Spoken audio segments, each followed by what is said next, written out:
স্বাস্থ্য ভালো রাখার জন্য বা সুস্থ থাকার জন্য আপনাকে আসলে আগে জানতে হবে কেন আপনি অসুস্থ হচ্ছেন।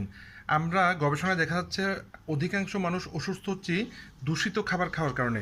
এই যে বাজারের কম দামি মুরগি যেটা, হ্যাঁ, ফার্মের মুরগি, সেটা খাওয়ার কারণে আমরা দূষিত হচ্ছি। তো আমি চায়না থেকে একটা ডিভাইস আনছি, সেই ডিভাইসটা কন্টিনিউ ব্যবহার করি, সেটা আজকে আপনাদেরকে দেখাবো। এই ডিভাইসটা দিয়ে মাত্র 10-15 মিনিটেই মানে খাবারকে টক্সিন ফ্রি বা বিষাক্ত মুক্ত করা যায়। হ্যাঁ, এই যে আমি দিলাম, এখানে ওজোন গ্যাস আছে, ওজোন গ্যাস ব্যাকটেরিয়াগুলো বা দূষিত পদার্থগুলো বের করে ফেলতে পারবে। হ্যাঁ, কী বের হয়েছে আমি সেটা আপনাদেরকে দেখাবো। আর টাইমার শেষ, তো আমরা দেখি আসলে কি বের হয়েছে ফার্মের মুরগি থেকে। আপনারা দেখেন এখানে আমরা যে জিনিসগুলো পাইছি দেখেন। হ্যাঁ, খুবই বিষাক্ত, খুবই বিষাক্ত, এবং এগুলোর কারণে অনেক বড় বড় রোগ হচ্ছে। তো প্রতিনিয়ত এভাবে খাবারকে পিউরিফাই করে ব্যবহার করুন, এবং বিস্তারিত জানতে আমার সাথে হোয়াটসঅ্যাপে যোগাযোগ করবেন।